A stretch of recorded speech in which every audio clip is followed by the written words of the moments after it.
Proverbs 19:21. It is the Lord's purpose that prevails.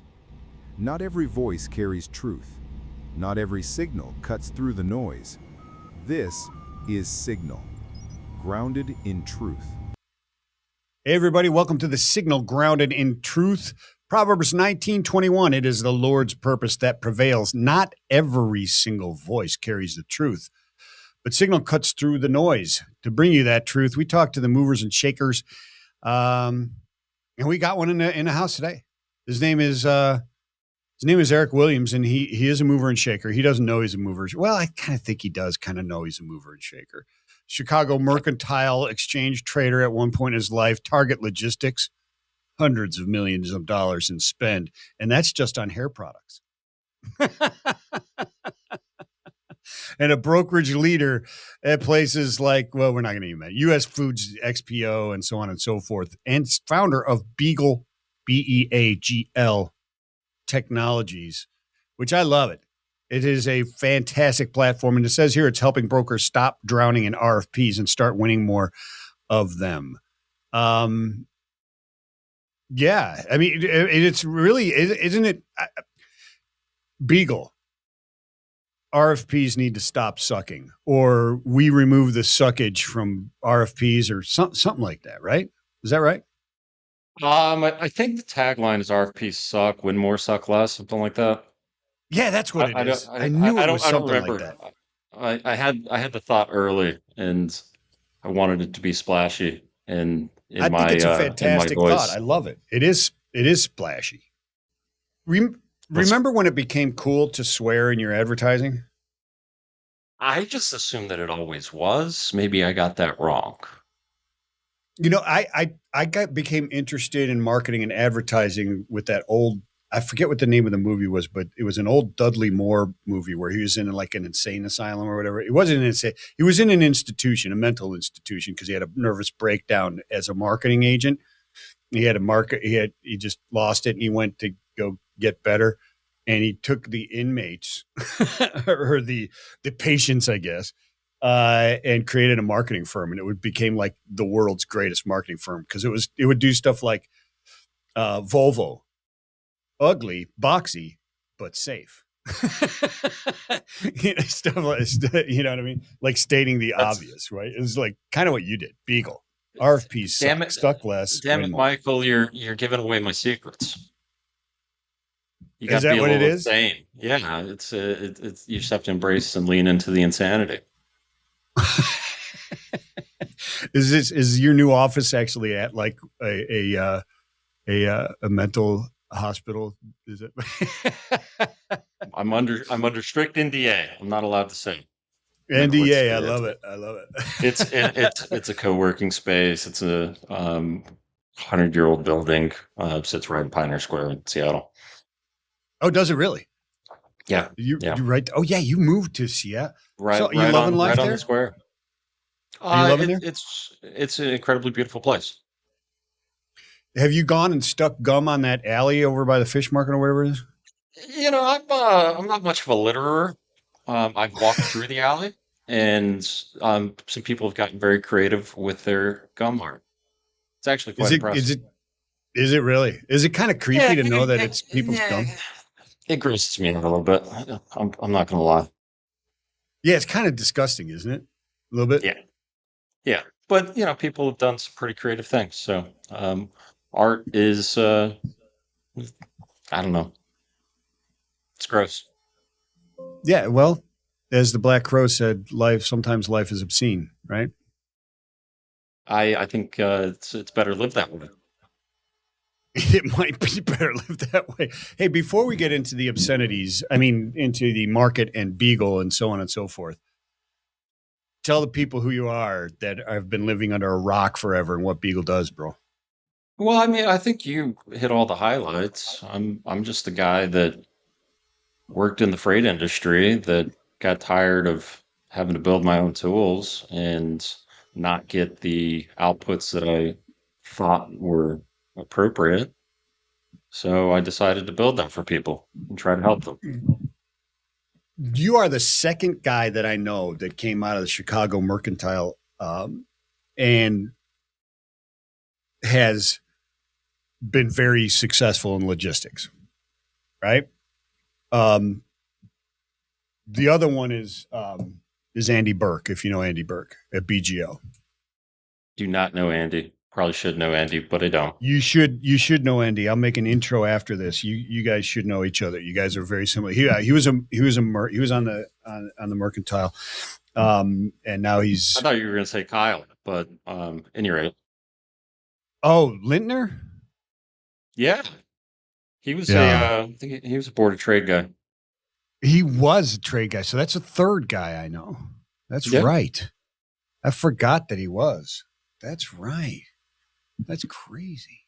So you were there for quite a while. You were there for like 10 years or so. But how does that translate? I mean, why do I know three people from there? Especially you, Eh, since that's who we're talking about is you.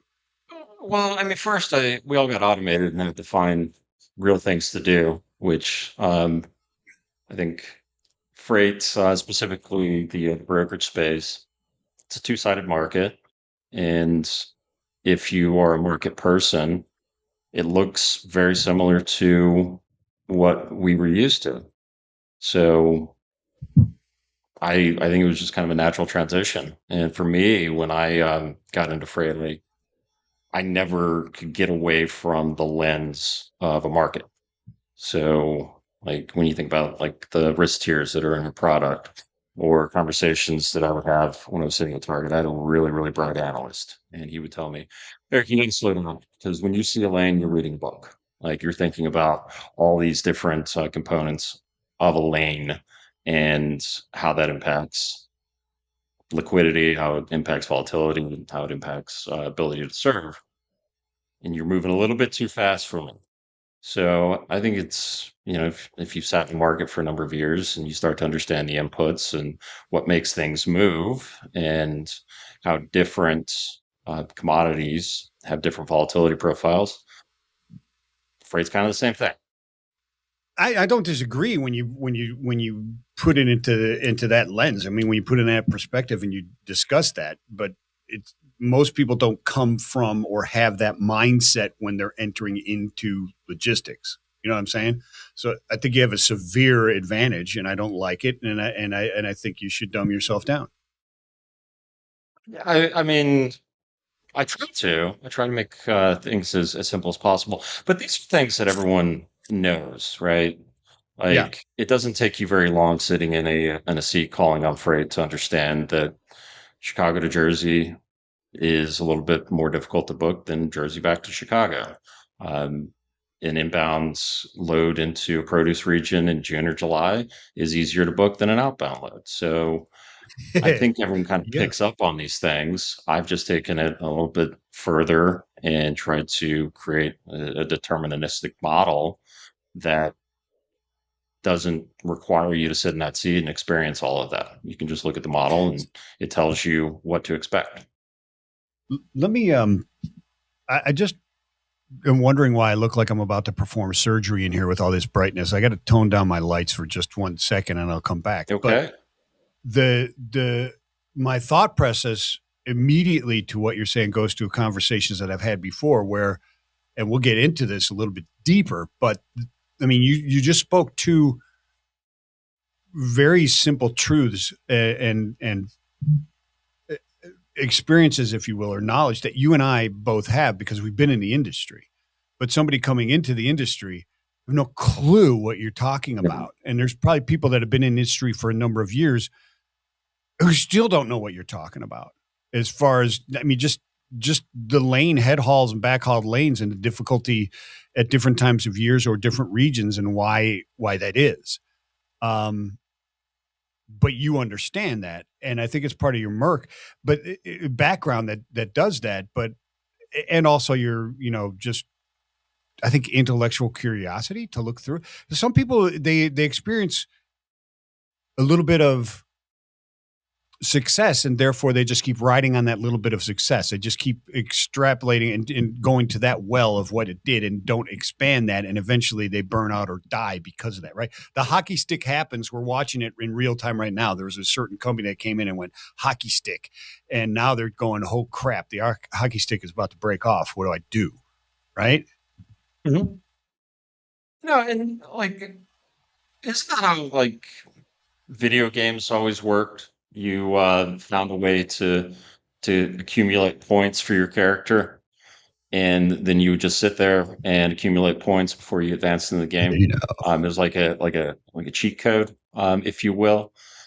I don't think that somebody that's had success doing one thing and then continuing to do that over and over and over and over is necessarily doing anything wrong. In fact, right. like I'm of the opinion most things are a lot simpler than we make them, and I don't ever fault anybody for continuing to go back to the well that has made them very successful.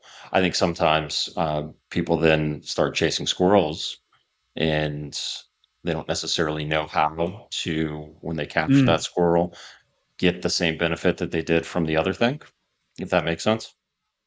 No, it 100% does. But I guess what I'm trying to say, and I get what you're saying, because optionality can kill you, right? If you're running that play and we've seen it. Yeah. You're in a city. You're in a city that saw it.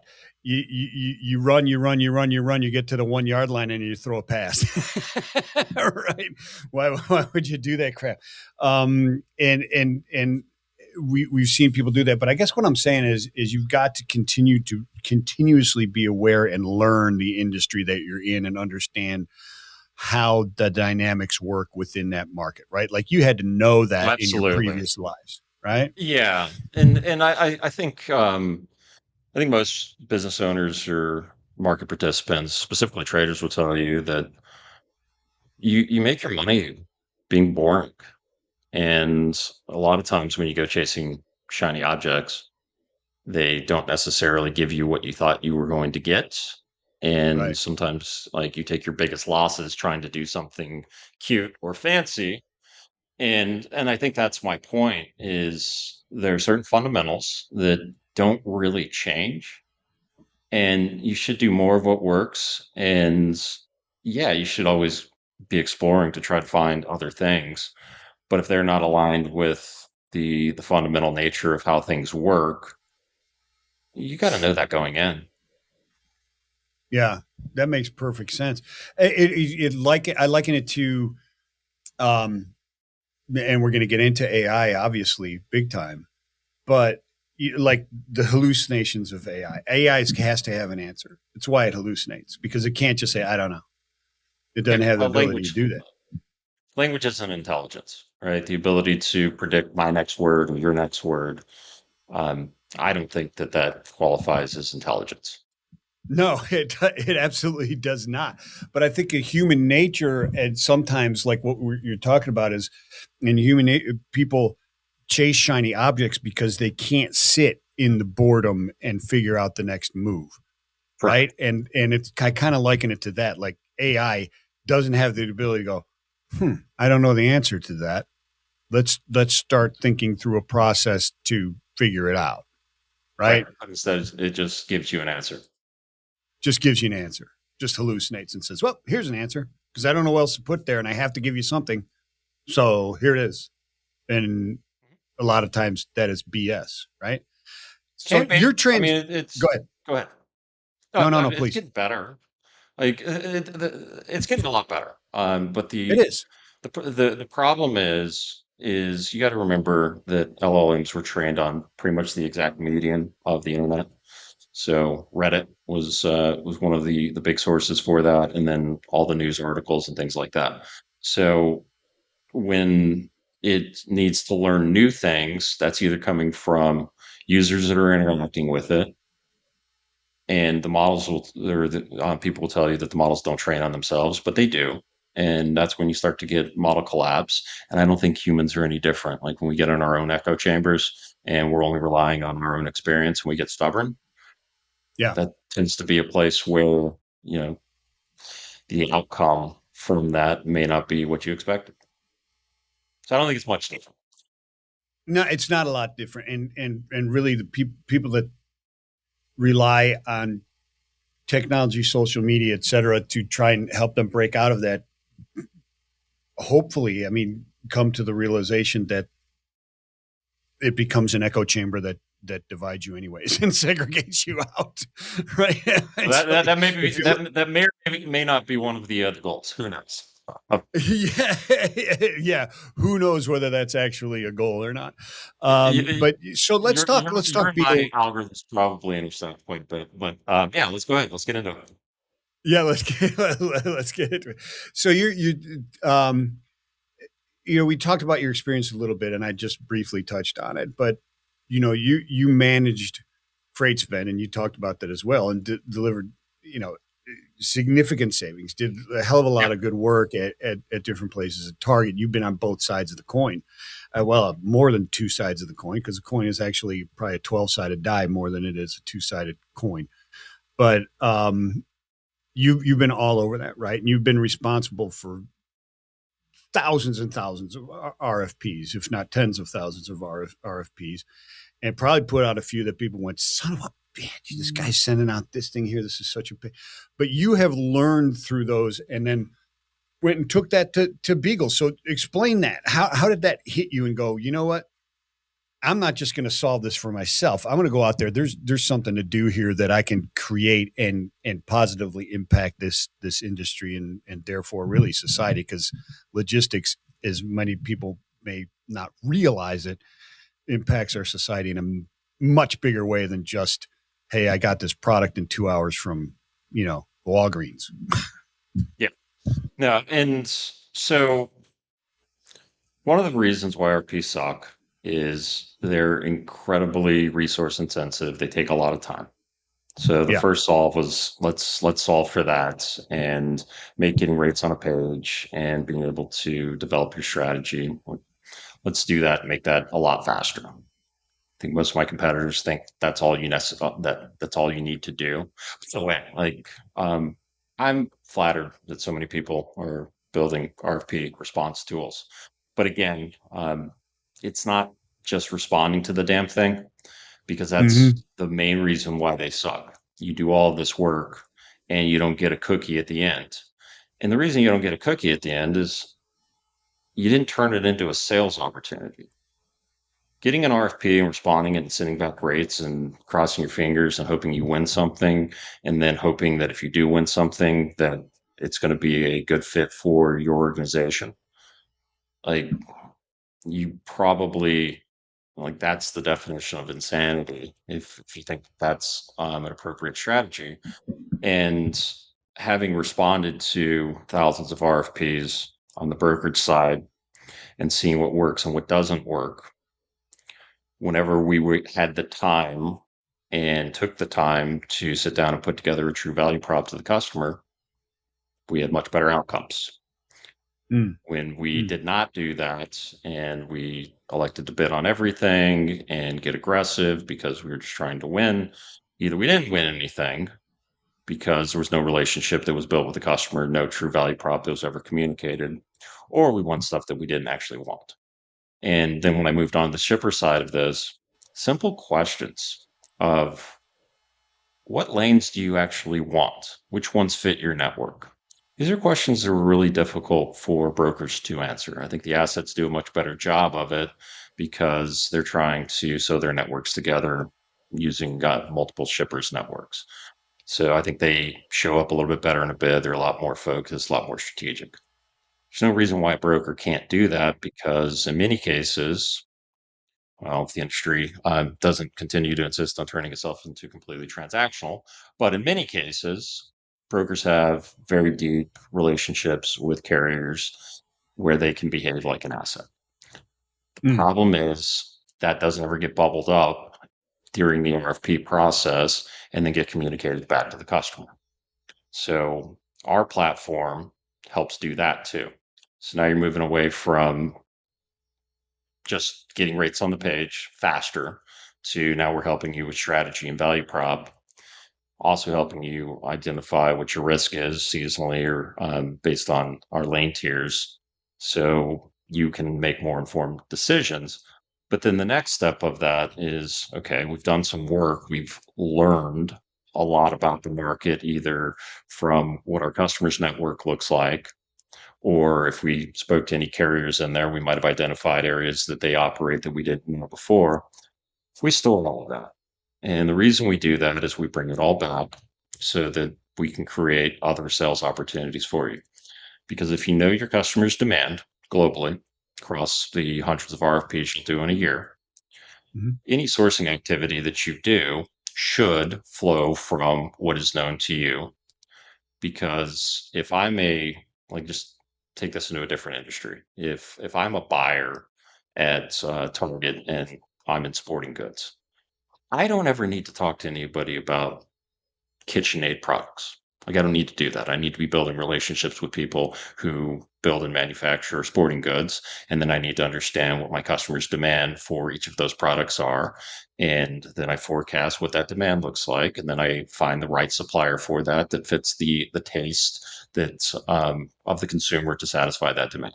Trucking's no different. It's just lanes and equipment types and service constraints and things like that. So all of your sourcing activity should flow from what you know about your customer. And that's kind of how we tie it all together. It's didn't we try to do this, or there was efforts to try and do similar things when, I remember back in the 90s trying to build, um, they were kind of like knowledge repositories where the company could share knowledge across different aspects. So particularly at Roadway Express, we were trying to do that when we put in our client computers before really the proliferation of laptops, et cetera. But we had these client computers that were pretty much dumb clients, but we were building a repository of solutions for operational inefficiencies, et cetera, where you could go kind of like a an FAQ area, right? Yep. And you're kind of you're almost like you're automating that, or building that brain that can see across all the different siloed data and knowledge throughout your company and your customer's company to bring forth solutions, right? I mean, is that a pretty Yeah. fair assessment? Well, not building, built. So Built. if Well, if yeah, you're you've built it. Yeah, yeah, yeah, yeah. So if you're an account manager and you did an RFP for Home Depot yeah, and you now have a QBO coming up for them, yeah. one of the things you should be talking about, because you should be turning every contact with a customer into a sales opportunity to talk about expansion. Like, if you're not doing that, you should be doing that. Yeah. And so you get in, you sit down, you talk about performance. Well, most times the conversation then goes, well, how do we grow with you? Mhm. You're going to be a lot more proactive because all you have to do is pull up your customer profile of Home Depot. I have the bid.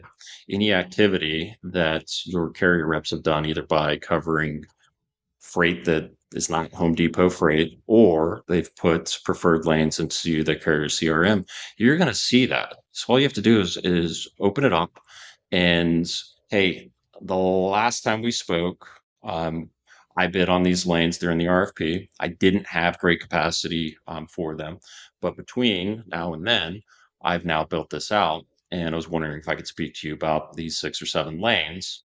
And you'd be amazed at the fact that so few people actually do that, and it drives more intelligent sales conversations because it's very specific and the shipper has time. Like, well, on out of those 7 lanes, I really like 3 of my providers. The other 4, primary acceptance is a little bit too low and Mm. service is not great. So what do you got? Yeah. It's simple. Y- So, But yeah, I it's mean, all you have to do is log into Beagle and pull it up, and it's all there for you. It's activity yeah, that took place inside of your organization that is now in a usable format to create a sales opportunity for you. And to my knowledge, we're the only people doing this. yeah, to my knowledge as well in this space. There are a number there. Uh, when I say there are a number of it, it makes it seem like that there's a lot. The reason I say there are a number of, I know of one other, and one is a number. Mhm. There is at least one other that I know of that is utilizing AI and our computing, uh, power advancements to actually utilize the technology the way it's supposed to be, which is, well, not supposed to be, but in its most form, which is, how do I make money with it? How do I improve service? How do I improve sales with it? Not how do I spam more people so that I play the numbers game more, right? And basically, I mean, when you break it down, like you said, simple. break it down in the simplest form. RFP responses are not focused, knowledgeable, and of benefit to the customer, and therefore you should be able to win because you're speaking from knowledge of what they're looking for with real solutions that you can actually provide. Work with me. Simple as that. Yeah, it's there.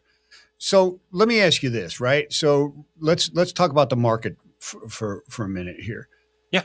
Because you're seeing things that either in a different way or you're utilizing some type of tool that nobody else has caught on to yet.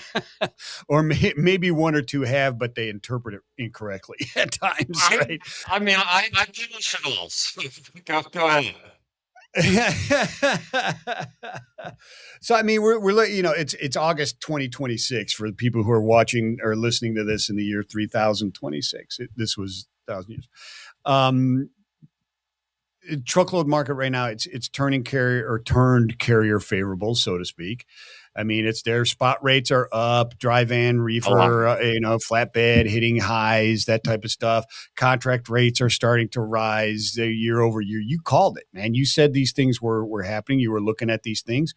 At least gave implications that you understood where this was going and was telling people. We've got tighter capacity, obviously. Regulatory pressures, whatever it happens to be, fleets falling out, demand recovery, maybe whatever it happens to be. But it's there. And I mean, you were one of the early people going, hey, this is what's going down. Might have been the only and one. Your RFPs are going to be inflationary. You need to get your information, right? How are you seeing that stuff? What were you seeing that nobody else was? Or that other people maybe were, they missed it. They just interpreted it incorrectly. All right. So the story on this, and hat tip to Jeff Amble, who was my director when I was at Target, and I was our financial captain at Target, which meant I was responsible for giving our budget forecast to our finance folks.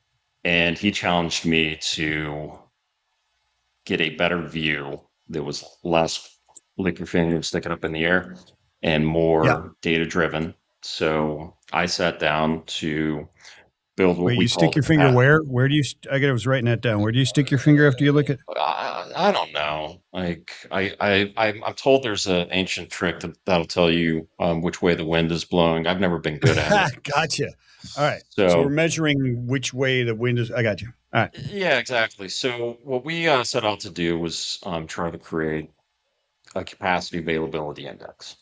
And the components of that, as I decided, was capacity availability is the relationship at any given point in time to supply in the market and demand in the market. But this is where I use my trading background. You need leading indicators or market sentiment.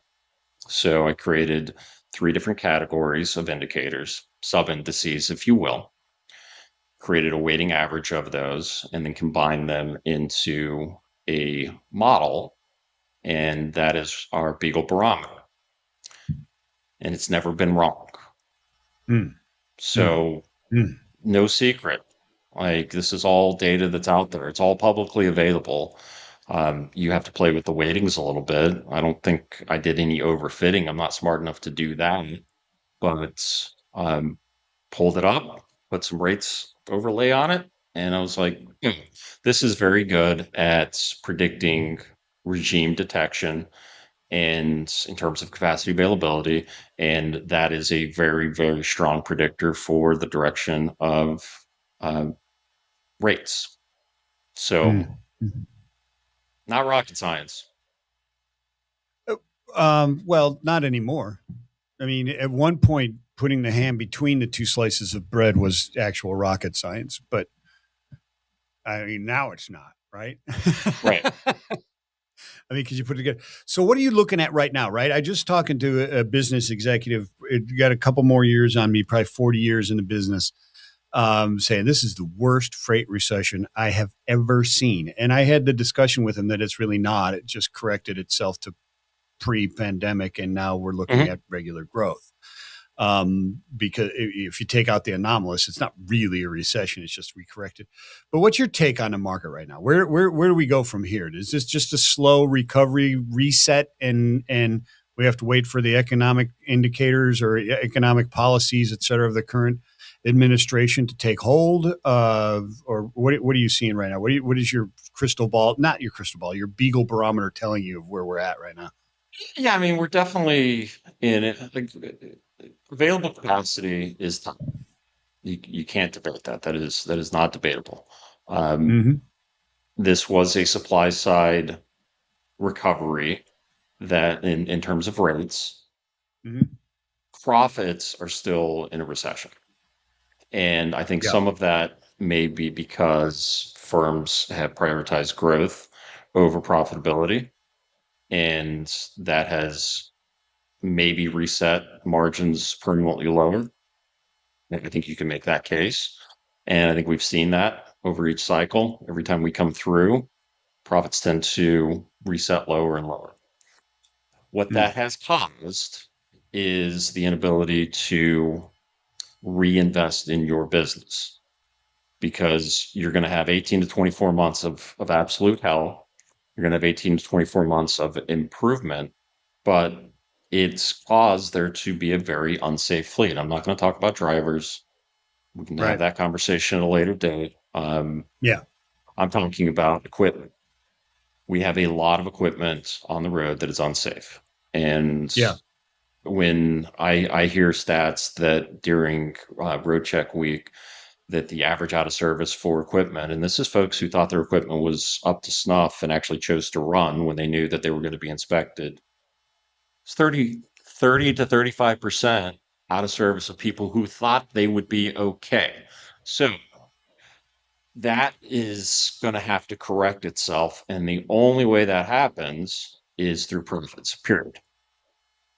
You have to have Yeah. operating income to reinvest in the equipment. Your point and your caveat to the out of service cannot be overstated. It's a third of the people who thought their equipment was good enough to run. Everybody who kind of suspected it wasn't or knew it wasn't didn't run. Right. I mean that is can't be overstated. That point that No, and these that's are the and people that that's thought their shit didn't stink, right? right. And Michael, it's that's a national safety crisis. Yeah, it is. It is. It is. It is.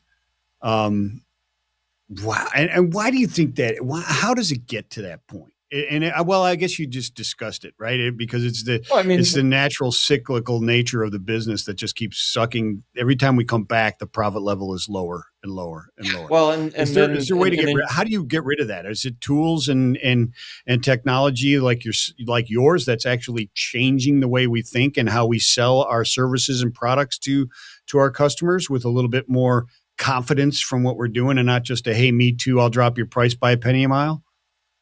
no, I think this is this particular one. We had labor dumping going on. Everyone knew it. I think it took us Yeah, a while to figure that out. Some of that's coming out. So barriers to entry in this industry are already incredibly low. We made them yeah, even lower, and we didn't follow actual regulations and laws that were supposed to be followed, and that caused a what I would consider to be a national security crisis because yeah, or not security, but safety crisis because the equipment isn't safe. So that is being rolled back. Freight is interesting because you want a market that is responsive to upticks in demand because you need commerce to take place. So you yeah. naturally want to have low barriers to entry. I think they might have gone a little bit too low. And I think we could Mm, probably increase barriers to entry a little bit more in the interest of national safety. amen. I don't think the I'm with government you. needs to In come my in opinion, and there's a huge percentage of issues that we have in our industry that could be solved and our society that could be solved by an adjustment of barriers to entry. yeah, and I don't think it's tools and all the things that you do because every time we get more efficient, when we prioritize growth, we end up just passing that back through to the customer. And Mm, you're already talking about a very low margin business to begin with. right. So all of these efficiencies, like, you know, I always joke about this, and people tell me I'm wrong, but we have this belief you can automate the entire carrier and operation side of your business. Okay, cool. So you can drop your SG&A, which tends to be 8 to 10% of top line, by 50%. What does that give you? Gives you 400 to 500 basis points to play with to grow market share. Michael, Yeah. that's nothing. It's nothing. No, it's not. Not enough to do it. No. So I'm not saying we shouldn't continue to try to get more efficient and we shouldn't automate tasks that are menial. Like we should be doing all of those things, but we shouldn't be thinking that that is going to be the silver bullet because if you do it and other people realize that you did it, then all of a sudden everybody did it. The early adopter opportunity goes away, and now Yeah. we just reset margins lower. 12% Is is the that new 15%. do we evolve ourselves into a single? I mean, if you extrapolate this out to its ridiculous conclusion, like some of my favorite shows do, um, take a little. Do we eventually wind up with carrier? That's it, not carriers. No, I don't Eventually, think so. right? I don't think so because I think the capex to have a million truck fleet is something that nobody wants to take on. Nobody ever would. Got you. Got you. Got you. So the dynamics just bounce around. Who can survive on the lowest margins the longest? Yeah, there's just Until there's so many customers and the supply imbalances and the sales efforts and all the things that would be required to build out a even 100,000 yeah, truck fleet. It would be incredibly difficult. So I don't think you see this mass consolidation. yeah.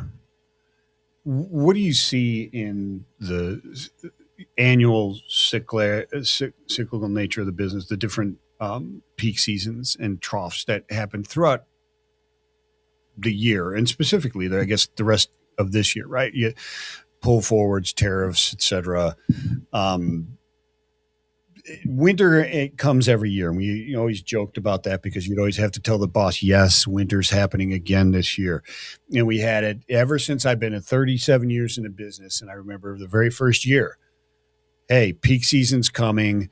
Make sure you have enough casual drivers on hand so that your overtime doesn't go above 8%, which was the Right. magic number at that time. Don't go to 5%. Don't go to 12%. 8% is your magic, most efficient number in overtime, as calculated by Roadway Express back in the day.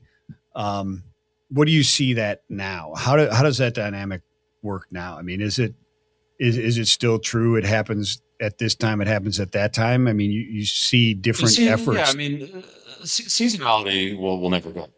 Um, Yeah, it's a function when we get growing seasons, and it's also a function of when consumers buy things. And until that dramatically changes, I don't know, maybe if all of our food becomes lab grown, then we don't have to worry about that. But there's always a harvest season that increases demand in the market. yeah, So I think most people should be thinking about in terms of seasonality is either outperformance or underperformance, and that's a function of the capacity availability regime. Our models, I think we do a great job of forecasting seasonality, but we've underperformed against seasonality this year because the rate of change of rates has been so tremendous. So our models are still trying to catch up to it. And when you get into a super inflationary period, seasonality bites even more.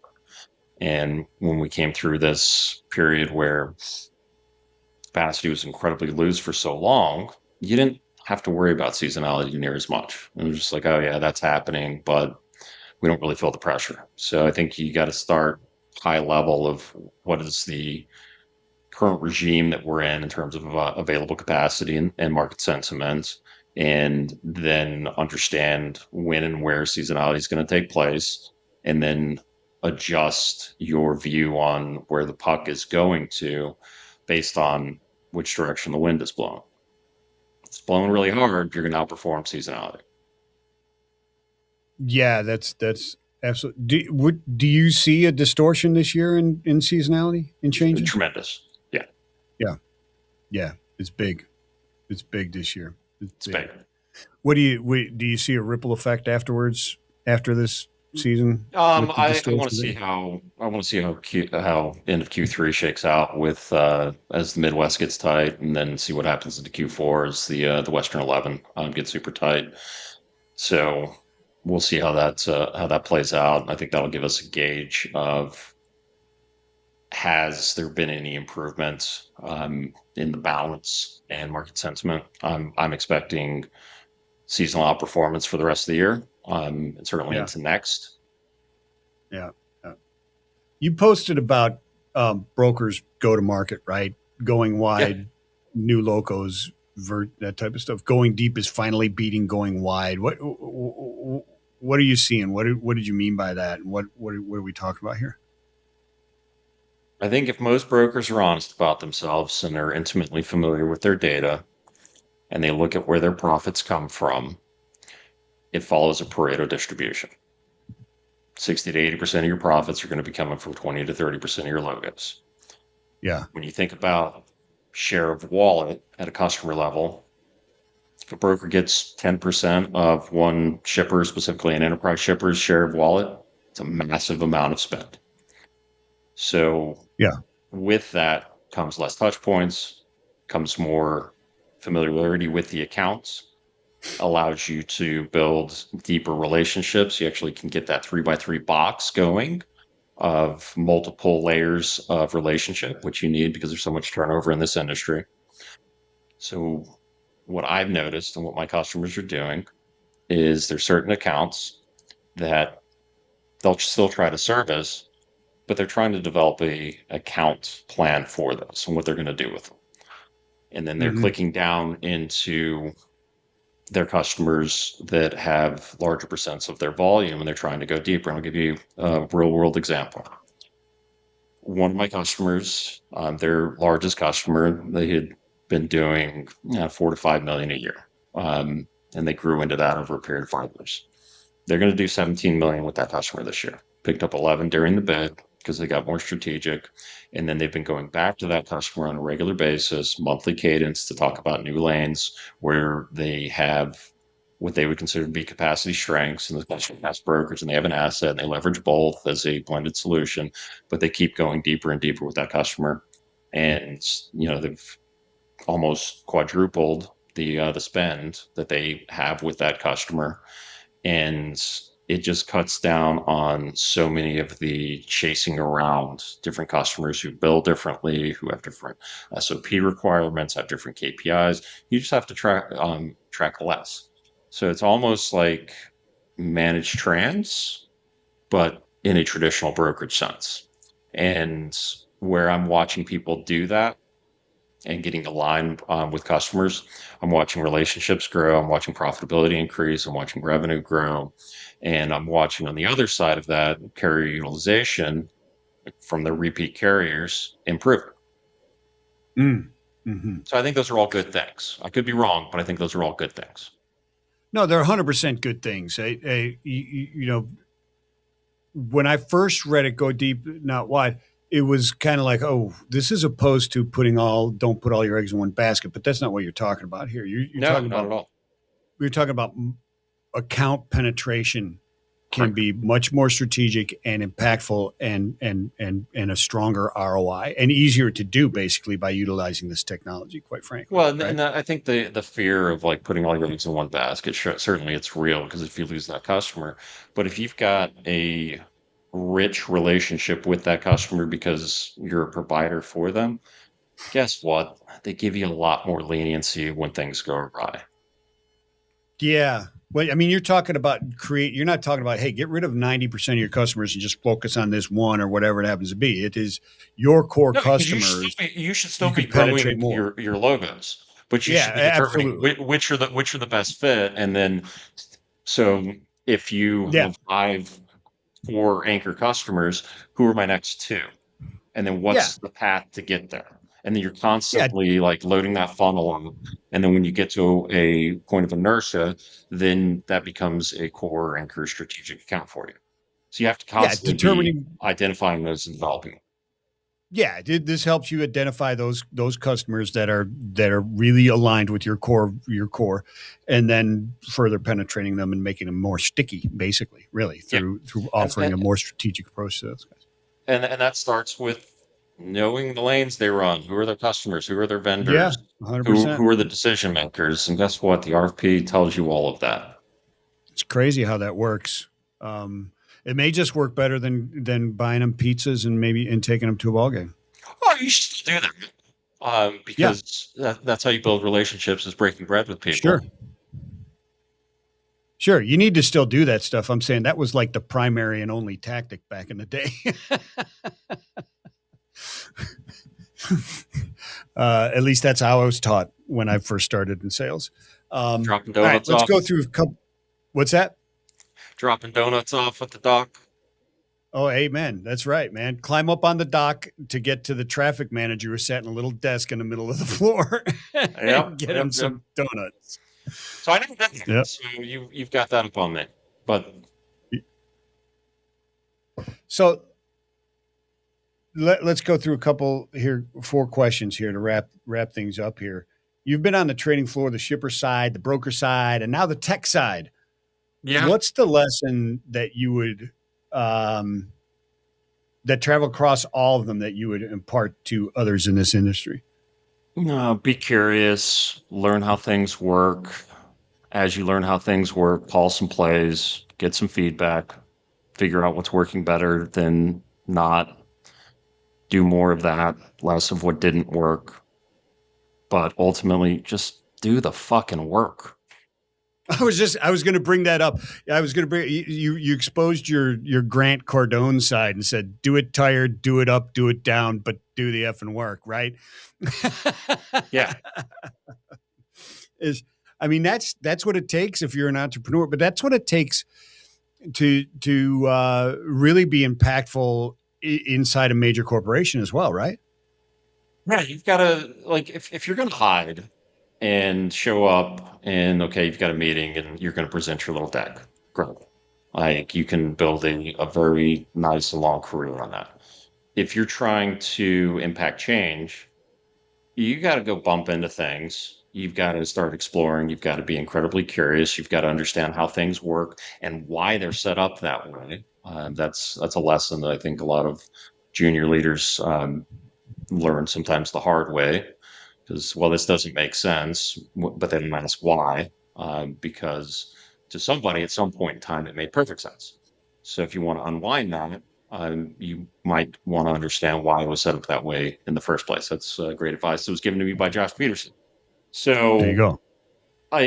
but then you gotta sit down and you got to start doing the work, and then you got to get that in front of people that can take your work and deploy it inside of their organization. Yeah. All right, two-part question. One, is it Guns N' Roses if there's no Slash? And two, where do people find out Beagl? Where do they go and check you out, man? You can find me on LinkedIn if that's your flavor. I'm on X now. I do slightly more unhinged there if that's possible. And you can always go to our website, beagle.ai. Yeah, Beagl, Beagl.ai, right? That E was $180,000, There you go. so I I love it, dropped it. brother. I love it. 180,000 dumplings for the E. Eric Williams, Beagl Technologies, one of the clearer signals in a noisy market. If you're a broker still treating RFPs like a spreadsheet death march, or a shipper still hoping rates magically stay off, you've been warned. This is a signal grounded in truth. Thanks for listening. We'll check all you people out next time. Eric, thank you so much, my friend. We'll do Michael, this again real soon. can I do two plugs real quick? 100%, bro. Make it happen. I will be at JOC Inland in Chicago in September. And Nice. then Beagle was selected as a finalist for TIA's Technovation Shark Tank in Houston in October. So if you're Oh, at I'll those be there. events, come say hello. I'll be there. I'll be at the TIA for sure.